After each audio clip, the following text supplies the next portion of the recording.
Testing, testing, 1, 2, 3, testing, testing.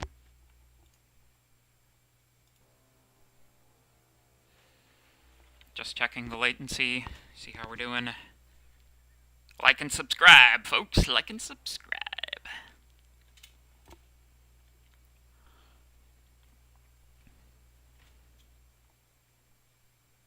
Okay, that seems to be working. Wonderful! Hello and welcome everybody to this, our first lecture for Software Engineering 2MP3. How's everybody doing today? Hopefully not too badly. Wonderful, wonderful, wonderful. So,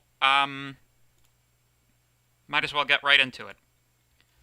This is a course in C programming, essentially. So, just looking at the chat, how many of you guys have, you guys should have all done Python, right? In 1DO4. I'm just going to bring it up on my phone.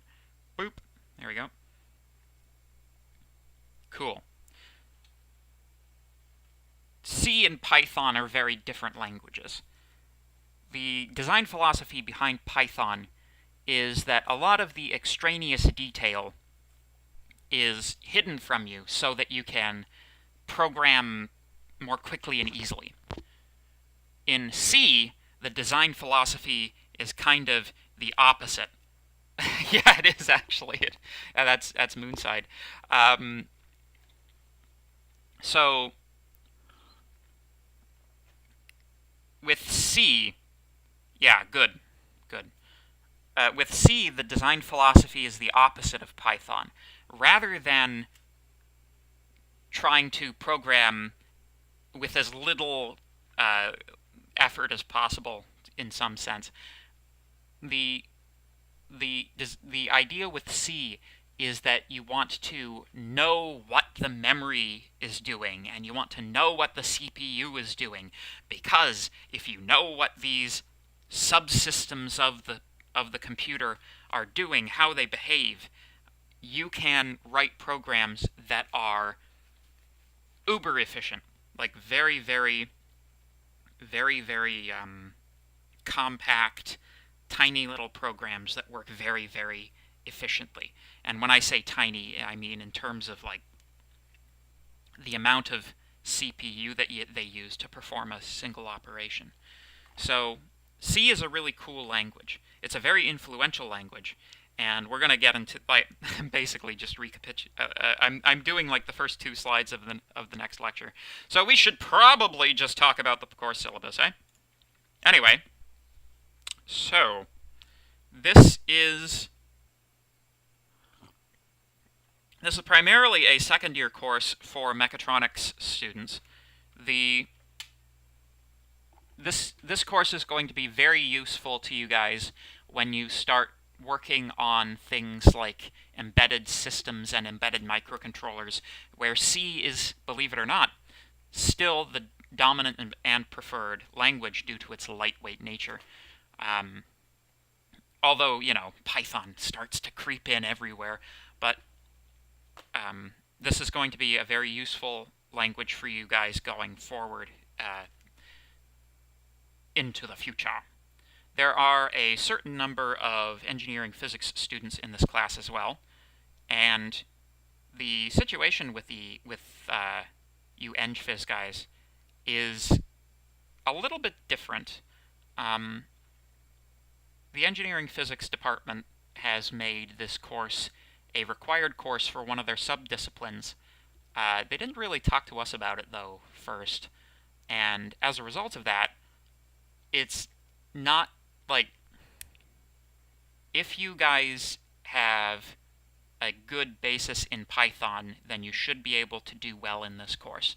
However, if you are not fluent in Python, I might recommend taking something else, because this course is going to move quickly. It's going to assume that you already know Python pretty well. It's going to assume you know Python well enough to have gotten into a program that is administered by the Computing and Software Department. So for for you guys who are in EngPhys, please understand that this course is being built to serve the mechatronics program. It's not being built to serve the EngPhys program. I'm not from the EngPhys department. I don't know what your courses look like outside of, outside of this one. That level of integration just isn't possible. So, please just keep that in mind, and hopefully it won't be too bad. We'll plug through. So, my name is Nicholas Moore. I am not a doctor yet. I intend to be by the end of the semester. If you call me Dr. Moore, I will not. Well, I might correct you, but so there you go. Question: what about languages other than Python? It depends on the language. Wait, see the first lecture, and then you'll get an idea of the types of languages that are easily convertible with C. However, definitely the lectures are being designed. A lot of things are being framed as things are being compared to Python. So you should know Python. Knowing Python will help tremendously. So everybody took 1D04, right? Everybody got a 12 in 1D04, right? So anyway, so that's me. I'm your instructor. Hello. I hope we'll have a good time this semester. We have 3 TAs for this course, 2 of which have been currently assigned. That would be Soroush and Mark. We have 1 slot outstanding. That hopefully will be filled by the end of the week. So there you go. Important websites. So you have found the most important one, at least in my opinion. The YouTube channel on which the lecture live stream occurs. The link is given there. Yeah, enough said about that. Obviously, Avenue will be the primary distribution platform for all of your lecture materials and stuff. Sort of things, everything but the assignments will come through Avenue, and the master grade book is also going to be kept on Avenue. So if you want to see your grades, check Avenue. Question: does Arduino use C or is it C++/C#? Probably depends on which Arduino you get. I think C++ or C. Probably you can get both. So,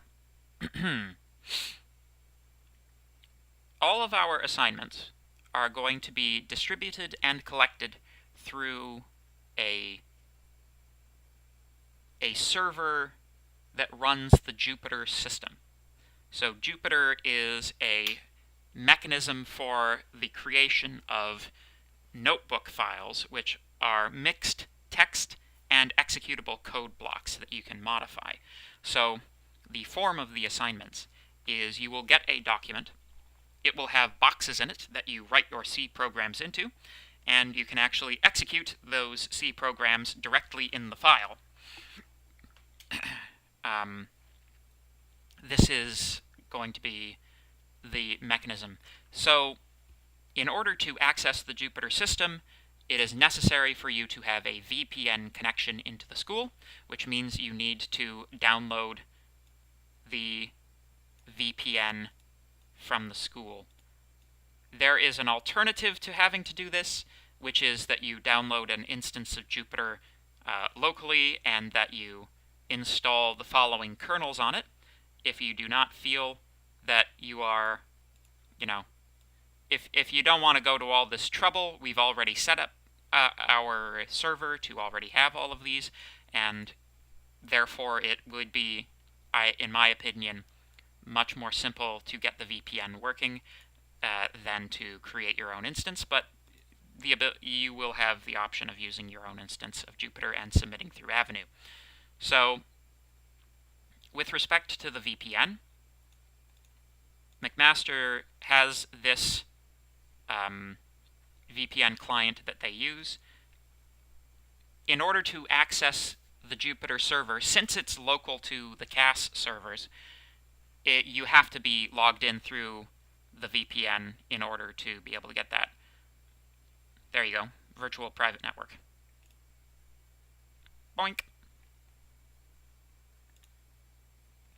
So, sometimes it's the case when your internet connection is not stable enough to maintain a VPN connection. That would be a situation in which I would recommend downloading your own instance of Jupyter, installing the correct kernels in it in order to be able to access the programming languages that we need in this course. Those programming languages are C, C++, and ARM assembly. These two are going to be, these are like extended topics later on in the course that we'll be talking with a little bit. But they're the overwhelming majority of this course, obviously it being a C course, is going to be using the C kernel. So, there you go. There's a procedure for logging into Jupyter if you're having difficulty with it.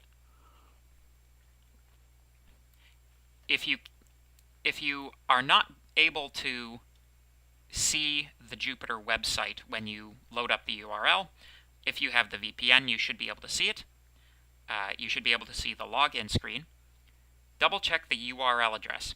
If you have used Jupyter for other classes, like 1D04, this is a different and separate Jupyter instance than the one that's used for 1D04. So the URL is different. Our URL is jhub2.mp3, jhub2mp3.cas.mcmaster.ca. Trying to log into the same one for 1D04 is not going to work. Yeah, so don't do it. So yeah, double check the URL. Check your VPN connection. Give it 5 minutes and try again. Always a good idea.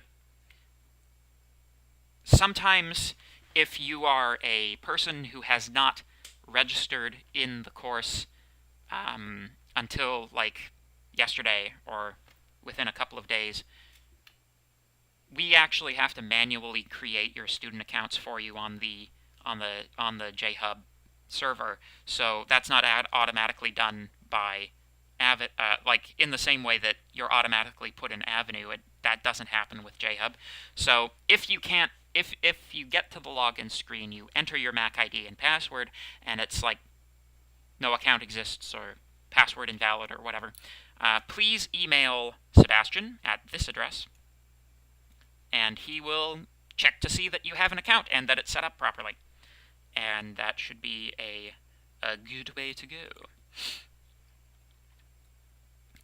Yeah, and if all else fails, you can download the assignment files from Avenue, complete them on a local Jupyter installation, and submit them through Avenue.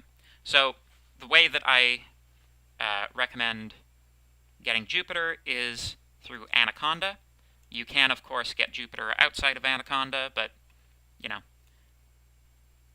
essentially, if you're having problems with this, please send a question to the forum. But, yeah, and yeah, that segues nicely into the existence of the forum.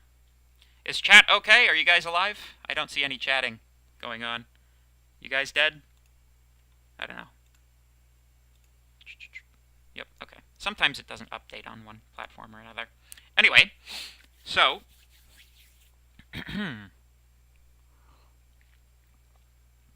Piazza, then. Piazza is an anonymized class forum or message board. You have the option of asking questions in an anonymous fashion. You may receive answers to your questions from either peers or our grade team. This is designed to be the best and most immediate way to get answers to your questions. Okay, good.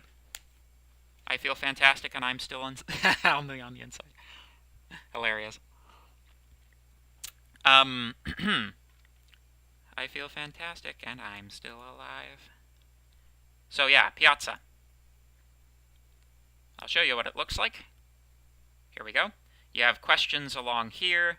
You get, we as the instructor, you guys can wiki together answers and questions, and we, the instructors, can also wiki together our answers to that, and also you can, we can endorse student answers as well. So if, if one of your peers has given an answer that is perfect, we can just say, yep, that's a good one. So it's so far superior to the Avenue forum system that it's not even worth talking about. So, boop, there we go. So those are the websites that you need to know. Lectures. Lectures will occur Tuesdays, Thursdays, and Fridays.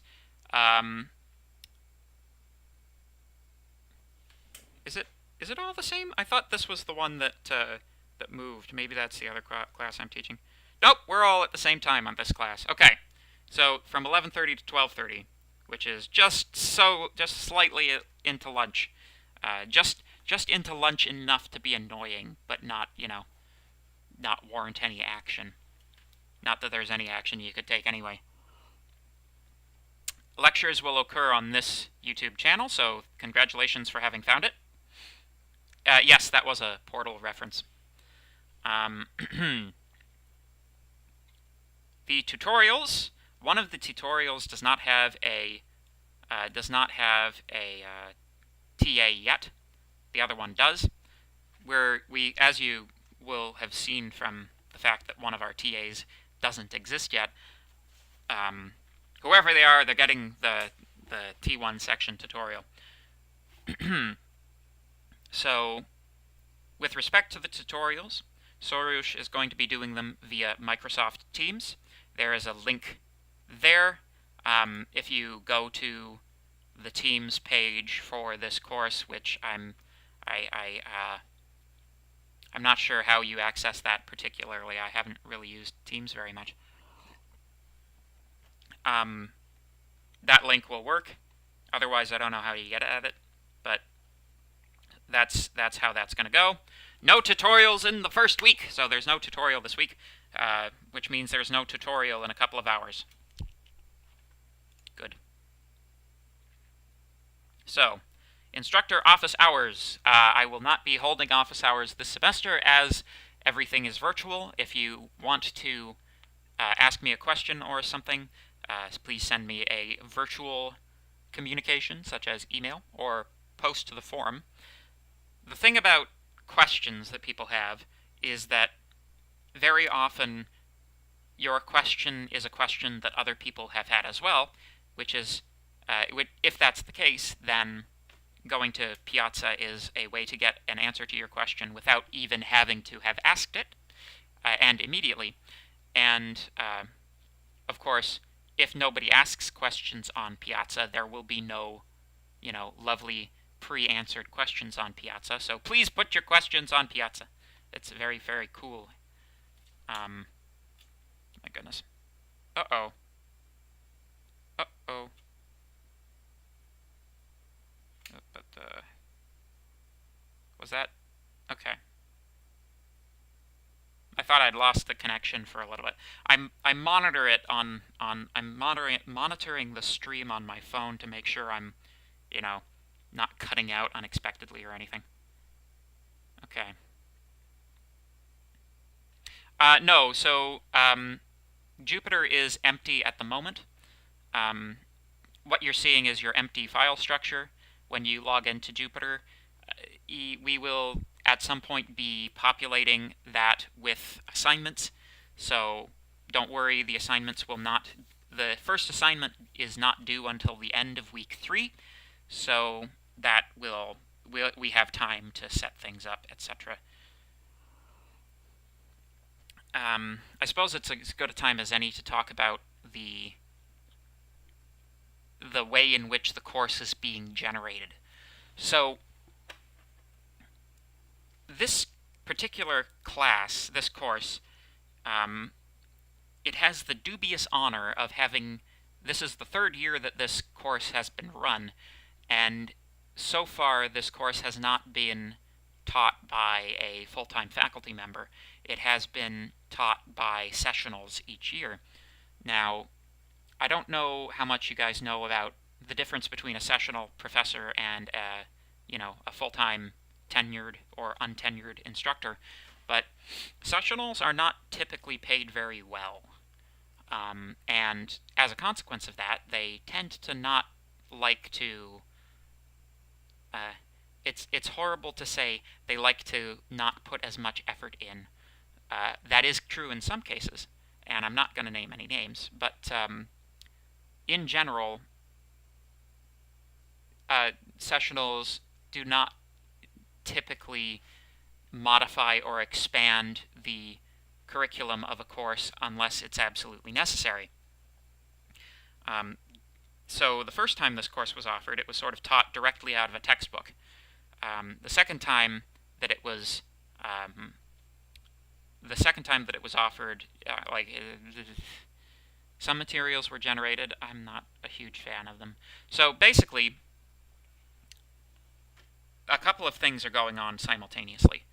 Number one, I am in the process of creating all new lectures, all new lecture material for this iteration of the course, as I am not a huge fan of the slides that were used previously. So that, that's taking up a reasonable amount of time. And it also means that the slides aren't finished yet, right? So I'm working on the slides. The reason that you see all of these folders in the content in Avenue that are empty is because I am not finished making the slides for them yet. So the slides for next week are up, but the basically the course is being created as it's being delivered in this particular instance, which is suboptimal in some ways, but it also means that I get to arrange things the way that I like with respect to what's actually covered, and I'm trying to formulate the course in such a way that it isn't boring. So hopefully it won't be boring. To answer some questions from the chat quickly, will there be attendance taken? Nope. There are no marks in this class for attendance. Is there a specific MS Teams link for the tutorial? Yes, this is the link, this little box here. If you click that, that'll take you to the Teams thing. If not, email Soroush and he'll hook you up. Is the tutorial going to be recorded for later viewing? I do not believe that that's how MS Teams works, so you might want to actually, if not, then you can attend if you can't make that tutorial, you can always attend the other one. The lectures are being, so because it's a YouTube live stream, they're automatically recorded and uploaded as videos for viewing after the live stream is finished. That's one of the reasons I like YouTube. So, yeah, the lectures will be available after the fact. There you go. Well, thank you. I have a lot to cover and not a lot of time to cover it in, so you kind of have to be high energy, But anyway, hopefully that is some answers to some questions. So with respect to so that's the situation that's going on with the lectures. The situation with the assignments is prior to the deadly global viral pandemic that occurred, a few months ago. This course, all of the assignments were paper. So there existed, prior to this offering, absolutely no digital infrastructure with respect to assignment distribution or submission.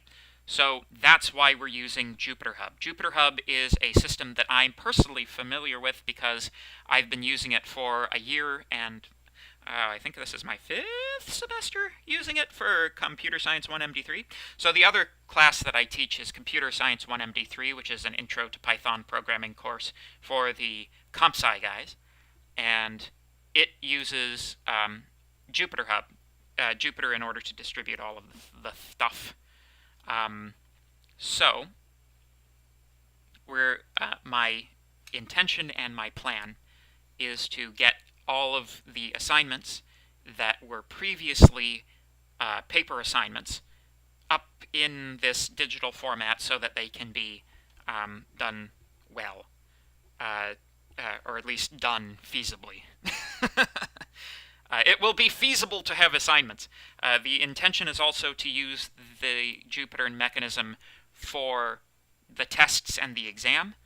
I have found during my explorations that the best way that I have seen or come up with to handle how to do a test or an exam under these circumstances is to make them into take-home tests. So because they're take-home tests, that means 2 things. Number one, you have the tests are basically open book tests. You know, you have the C documentation on the internet as the open book, essentially.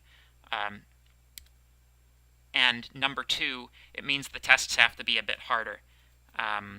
So that's sort of the situation. I'll talk about it a bit more when we get down to how you guys are going to be evaluated. So, anyway, so that's the situation. We're doing a lot of work to try to get this class together for you guys, and if not everything is done up front, it's because it's not actually done. It's not because we're just holding things back for nefarious purposes. So, yeah, so that's essentially it. I hope to be able to get the lecture slides for week 2 done today. But, you know, life and stuff. Life happens. Okay, so, prerequisites. You will need to have taken Engineering 1D04 in order to take this class, or IBEHX 1P10A/B. I have no idea what that is, but it is a prerequisite which you could have instead of engineering. The other prerequisite for this course is registration in the mechatronics program. That is the prerequisite that has been lifted for all of you EngPhys people, which is why you all had to fill out the prerequisite waiver form in order to get in here, which was no end of paperwork for everybody involved. The anti-requisites for this are Comp Eng to SH4, Comp Sci to SO3, or, Software Engineering to SO3, which are all C courses. By the end of this course, you, the student, will be able to, you will have acquired an understanding of basic computer architecture. You will be able to program using the C programming language. You will have deepened your understanding of how memory systems are used and implemented. You will be able to apply this new knowledge of computer memory to create basic structures from scratch, basic data structures from scratch, including but not limited to arrays, stacks, lists, and queues. You will understand the difference between static and dynamic memory allocation. You will be introduced to assembly programming. Emphasis on the introduced. This is not a course on assembly. However, you will find that at a certain level, C programming has a much more direct relationship with assembly and machine code than probably any other programming language that you've seen so far, unless it has been C. So, there you go. You should understand the relation between low and high level memory and processor interactions. You will be introduced to C++ in order to deepen your knowledge of high-level programming techniques such as modularization, abstraction, and object orientation. So assembly, as I mentioned earlier, assembly and C++ are the sort of extended topics that we will be covering at the end of the course. So, you can read the calendar description if you like. So, the nuts and bolts. This is the nitty-gritty. We have, oh man, I need to motor. We might not cover all of this during this lecture. If not, we'll continue this next time. So, evaluation and assessment. Your assignments are worth 20% of your final grade. There are 10 assignments, so each of them is worth 2%. There are 3 tests. They're each worth 15%, so the tests are worth 45% of your final grade, and the final exam is worth 35%. There you go. All evaluations in this course are individual in nature. No group work will be assigned. All assessments in this course will use Jupyter Notebooks. There are 2 ways to get and complete the assignments, which I've already talked about. You can read that. We're also... oh, good question. There are no tutorials this week. Tutorials will start next week.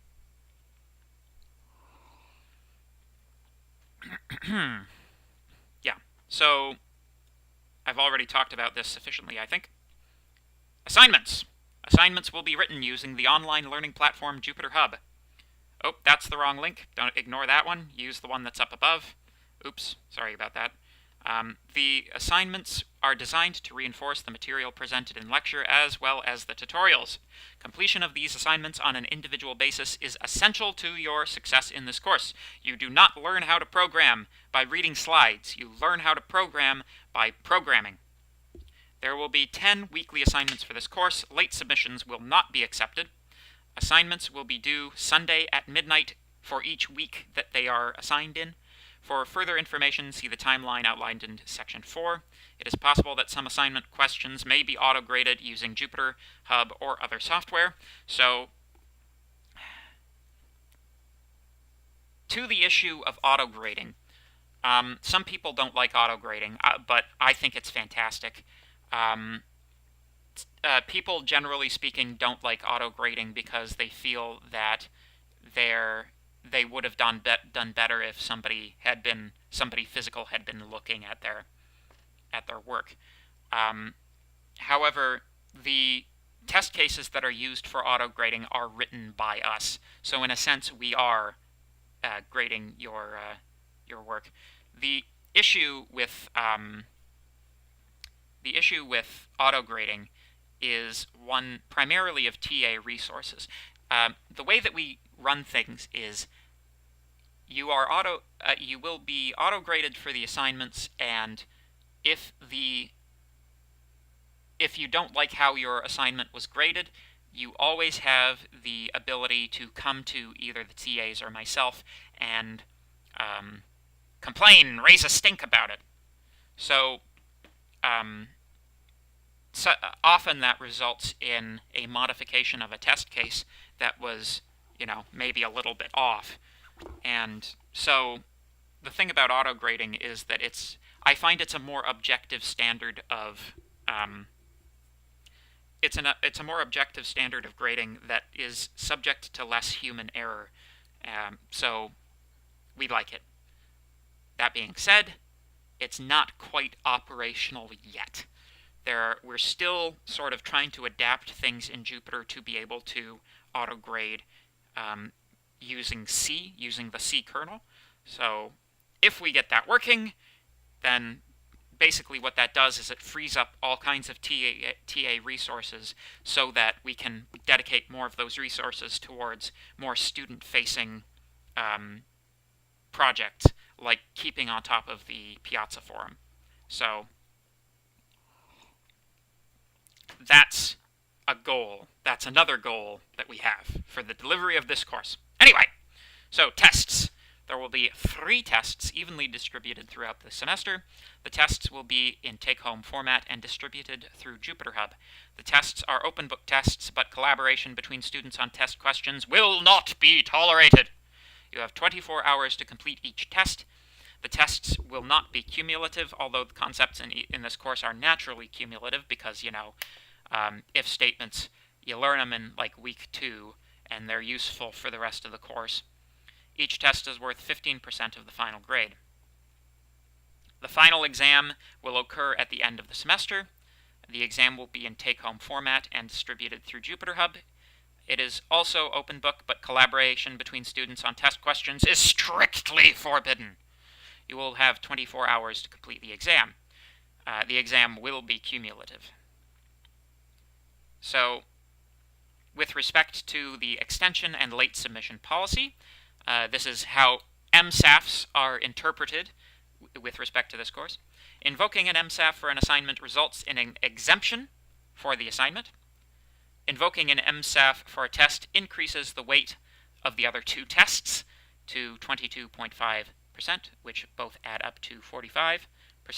So basically, MSAFs are exemptions, not delayed submissions. For the exam, for the final exam, standard university policy will be applied, the policy on deferred examinations. So you can't MSAF the exam, much as you'd like to. If you can't write the exam, then you will write the deferred exam, or you will not get anything for it. So there you go. MSAFs have to be submitted online. If you require accommodation beyond the scope of an MSAF, please email your instructor.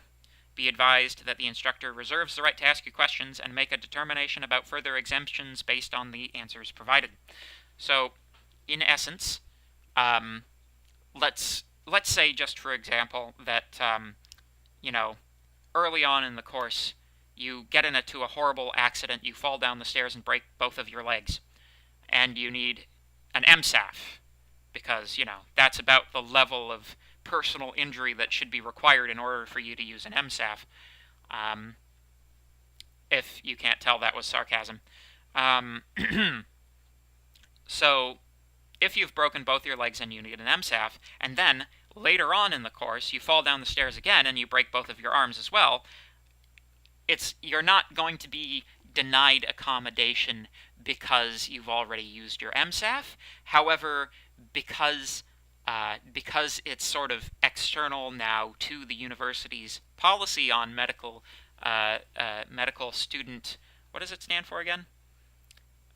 Medical student absence. Since it's, not through that mechanism, I have to, basically you need to tell me why you need it. Otherwise, I won't give it to you. So that's that policy. Doop doop. Okay, so the course timeline. This, in particular for this course, because it's being generated at this point in time, this schedule is subject to change without notice and notice without change. In particular, this is essentially the course structure from previous offerings. However, given that you guys should already know control structures reasonably well, I am currently in the process of rolling that into the Week 2 material, because,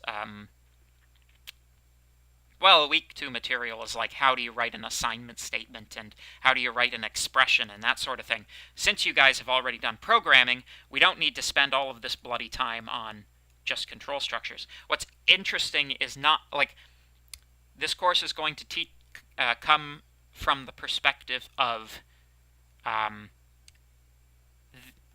not coming from the perspective of, this is what an if-else statement is and does. It's coming from the perspective of, this is how ifs are different in C than Python. So, and there are notable differences between many of these types of constructs, but you're kind of, I am assuming that you've passed 1D04. So,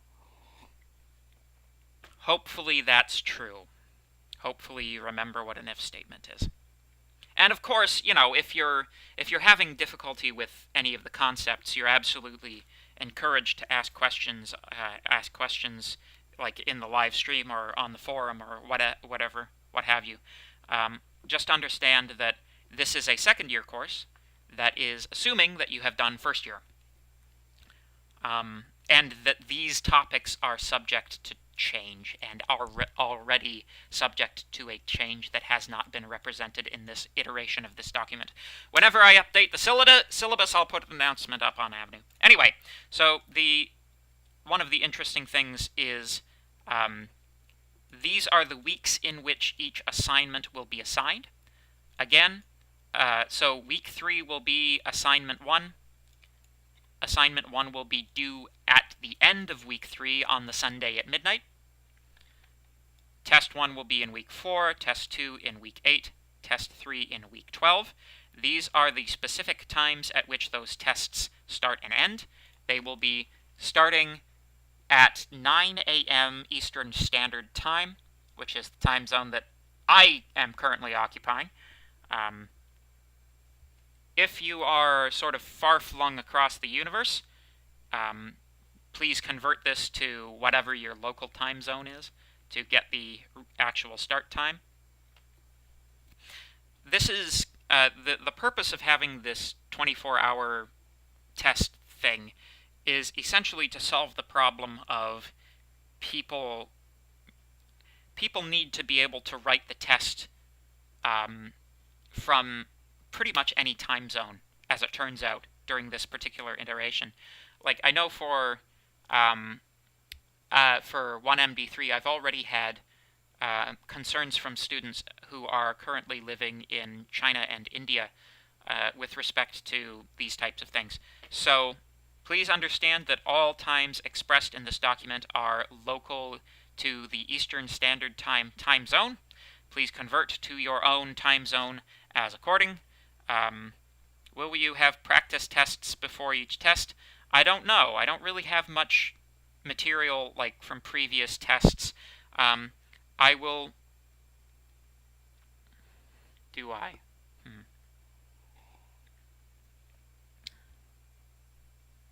I'll have to see. I'll have to see what I can scrounge up. I'm already kind of pressed, and the TAs are kind of pressed, just producing the basic bare minimum components for this course. So we'll see. I can't guarantee a yes. We'll try our best, though, okay? That's as much as I can give you at this point in time. I'm sorry. Anyway. Textbook. There is a textbook. There will be weekly readings that are recommended but not compulsory. The textbook is Deedle and Deedle's See How to Program from 2016. It's the 8th edition, even though the 10th edition exists. I've got the 8th edition, so that's the one I'm using.